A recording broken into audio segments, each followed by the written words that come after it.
Okay, everyone, coach is here. Go ahead and hit the raise hand feature and we'll get started with questions.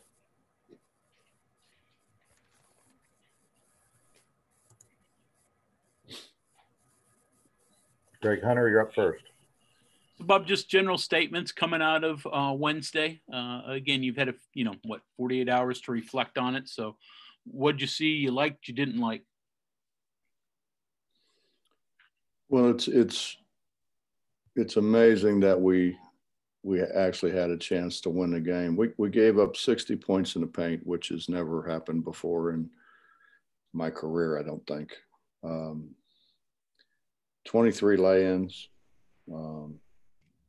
This is absurd to give up that many. And they got 25 fast break points, which obviously stopping a fast break was a vital part of what we talked about to be able to do to win the game. And they got 23 points off our turnovers, and we've turned the ball over at an alarming rate. So. John Antonic. We could be safe to say that most of your concerns were execution and not effort. I'm assuming that the effort's there for you. It could be better. Okay. It could be better. John, for the majority of the time that I've been in coaching, our guys were so committed to guarding their guy, and they were so committed to it was a true battle, me against you, and we haven't got there yet, and that's my fault, our coaching staff's fault. We've got to do a better job of demanding that. Justin Jackson. Hey, Coach, just kind of wondering, you guys are obviously played, this will be your fifth game coming up away from Morgantown. A majority of your games could end up being on the road this year. Just kind of wondering, playing this many games on the road, big picture wise, does it maybe help in the long run? And just your thoughts on, playing so many games away from home and obviously what is a weird year. Well, obviously, Justin, what makes the difference if we're not going to be allowed to have fans here? The Coliseum, going back to before I even played here, when I would come down with my dad to see a game, it was a great home court advantage. The student body has always been really good. Our fans,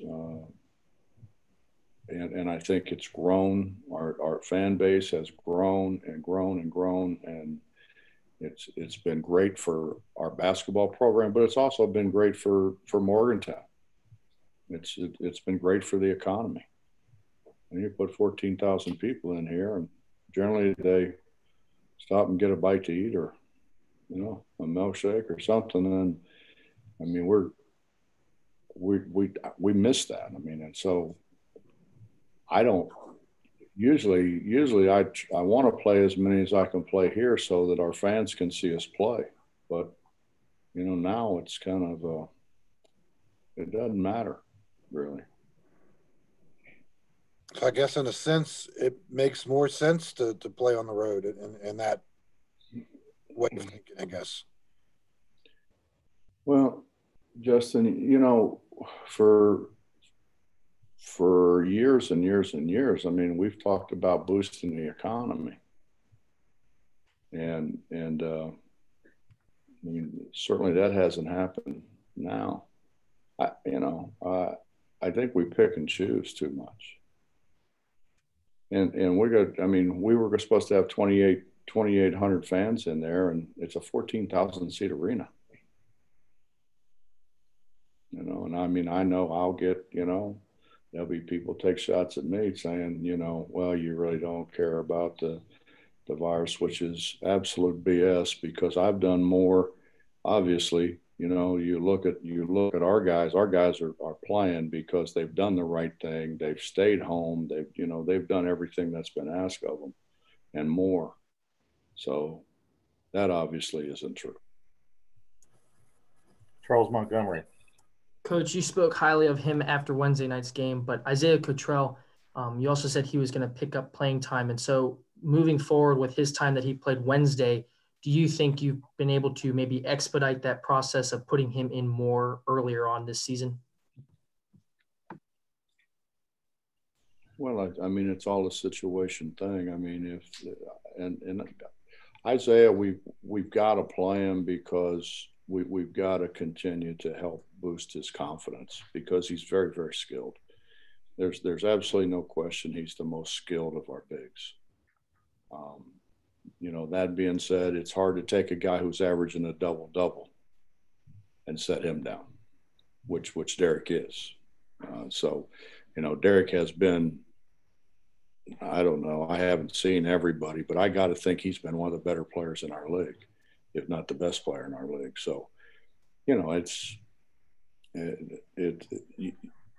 we're trying to do the right thing, you know, and I know the right thing is to continue to get Isaiah playing time and continue to help him with his confidence and his knowledge of what's supposed to go on. And as I think as that continues to progress, certainly he's going to become more and more of a factor. Back to John. Well, I have two. That was just a follow-up to that. On the flip side, you've had to play him because Oscar's not been able to stay on the floor with foul trouble. That's part of it too, right? Yeah. I mean, Oscar's been put in a one. If we're going to play two bigs, John, which if we're going to score the ball, I think that's what we got to do. But you know, he's been forced really to go out on the perimeter. Yeah. You know, and it seemed like a year ago more people played two bigs, so you could play Derek and Oscar at the same time. Which kind of segs into this because the 5 minutes or 10 minutes I've studied Georgetown, Pickett is that kind of guy, right? He's a perimeter type guy, 6'8". Don't really know much about him. They have only played 2 games, but they've got a flipped around roster, have got a late start. What do you know about him? Well, they're pretty much perimeter oriented. I think, John, I think that's seemingly the wave of the future is 1 big and 4 perimeter guys. You know, but when you have bigs like we have, you gotta use them. I mean, look what Derek's averaging, a double-double. Oscar is just now starting, I think, to get back into and be the Oscar that we saw a year ago. And I think that's a heck of an advantage for us. A little ironic, though, their coach is Patrick Ewing, and they got Louis Orr on their staff, and they're playing guard-oriented. Hey, man, you know what everybody learns when they go from taking a uniform off and sitting in the first chair? What's that? Just trying to win, man. Trying to win. It doesn't, what position there is or whatever, you're gonna try to put the 5 guys out there that gives you the best opportunity to win. Yeah. Ryan Pritt. Hey, Bob. You mentioned their perimeter. It seems like their guards rebound it really well, though. I know they've got a couple averaging 7 a game, I think. They're plus 11 per game. I know it's only 2 games, so it's a limited sample size. But do you think that's among the biggest keys for you on Sunday? And, rebounding is something you've hung your hat on for a long time. How would you assess your guys' rebounding through 4 games? It's pretty much saved us. We gave up 60 points in the paint, 60, and that wasn't second chance points, a few, but the majority of it was people driving the ball in the lane. And it's everybody's driving the ball because you drive the ball and you get bumped a little bit, it's a foul. You drive the ball into everybody's driving the ball in the lane. Everybody's ball screening. Everybody's ball screening in the middle of the floor. you know, and I think a lot of that is dictated by the ability to get to the foul line. Cody Nesper. Hey, Coach. So you just mentioned that you're seeing less teams use two bigs. I was just wondering, do you think that's people adjusting to play you, or like you said, is that just kind of the prevailing style nowadays? Well, I think it's the prevailing style, but I also think, you know, we're not playing two stiffs. You know, those two guys are good players. And I think, you know, why I think guys have decided, why would you put two guys out there who really can't score it? I mean, they take up space with their size. They make it harder for the other team to score over. But they can generate more offense by putting a guard out there or somebody who can make shots. So then, I guess, are you willing then, if that becomes a problem in a game, are you willing then to sacrifice size for a better perimeter guy, or would you want to keep doing what you guys are good at? You don't know me very well, do you? I'm gonna try to win, man. Whatever we need to do, that's what we're going to do. I'm not big on having to pat guys on the tail and you know, play guys because they're pouting that aren't going to help us win games. Never have been. If anyone doesn't have any further questions, Justin, you will be the last. If you do, hit your raise hand, please. Coach, just kind of wondering what you're seeing from Emmett. I'm sure you'd probably like to see him rebound a little bit more, but his overall game, what are you seeing from him so far? And then a second question on Georgetown.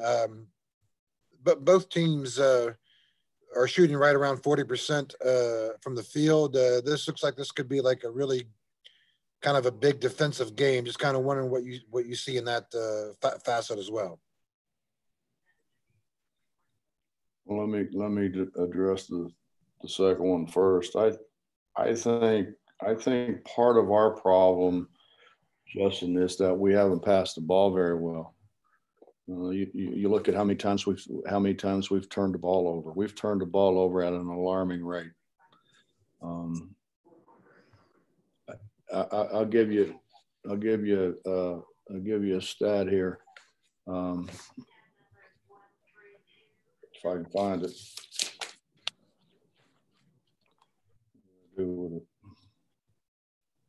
Here it is. 3 or less passes, we were 15 for 36. 4 or more passes, we shot 60%. We only passed it 4 or more times, 5 times in the game. That's alarming. We got to pass the ball. We've missed open guys. We hold the ball too much. Obviously, we dribble the ball too much. And you know, it's a fine line in that you don't want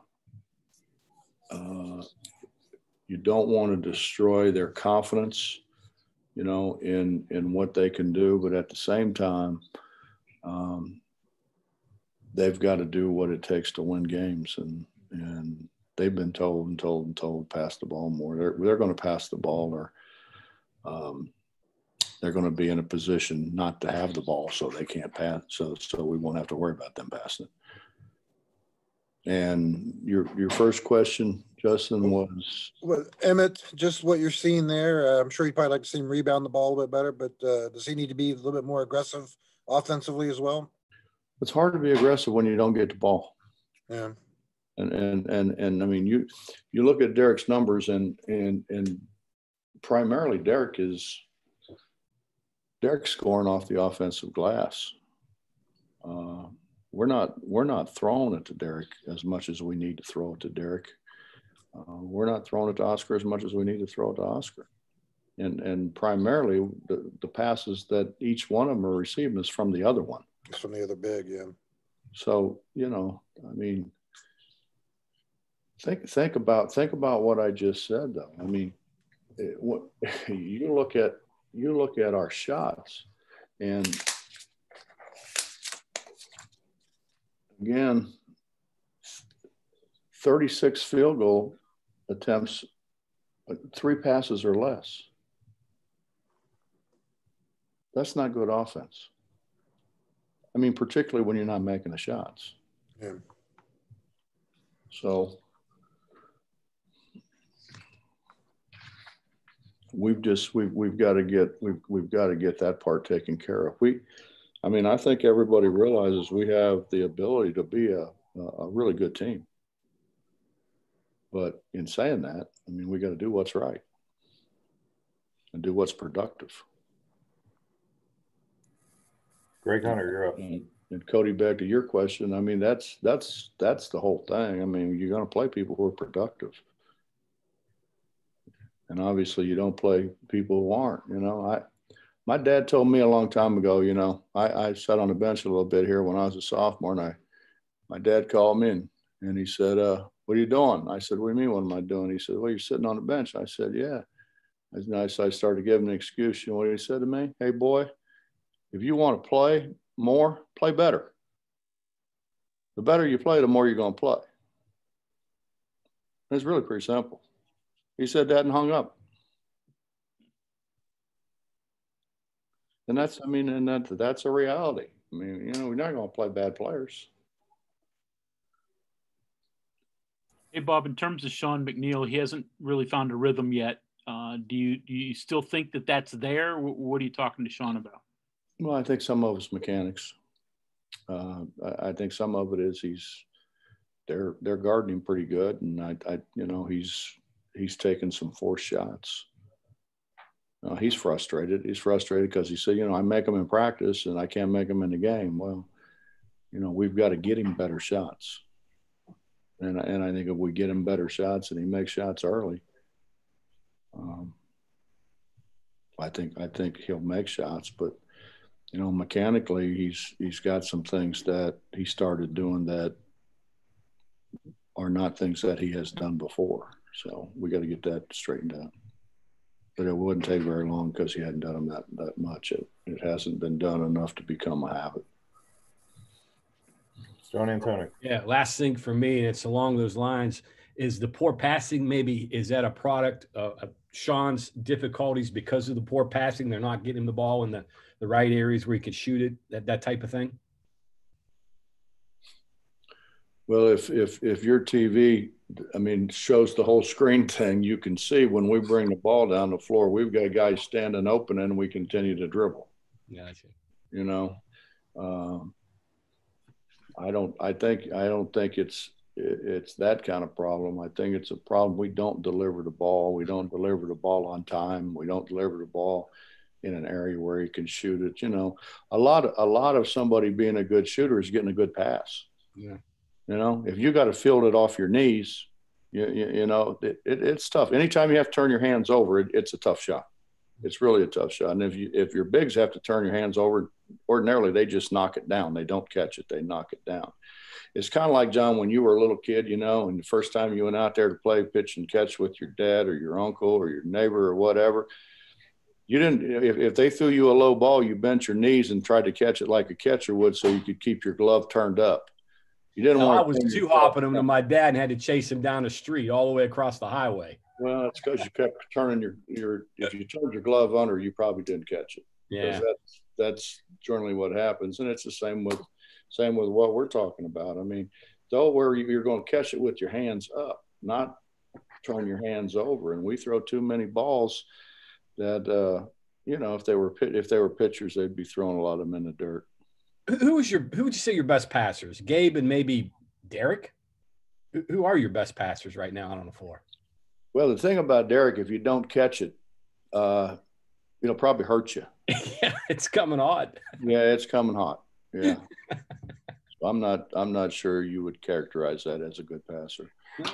He reversed the ball a couple of times in the other game and you guys got good shots out of it. Yeah, but when you catch it and then you hold it in one hand, you kind of shake off the burn of the hand. It's probably not a.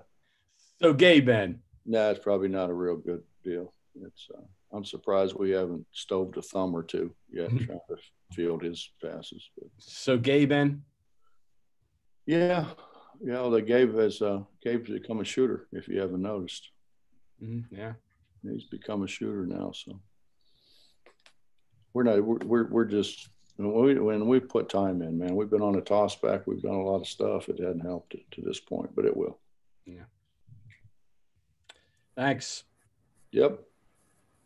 Coach, I think that's it for today. I appreciate your time. Thanks to all the media for calling in, and we'll talk to you Sunday in Georgetown. Thanks, fellas. Thank you.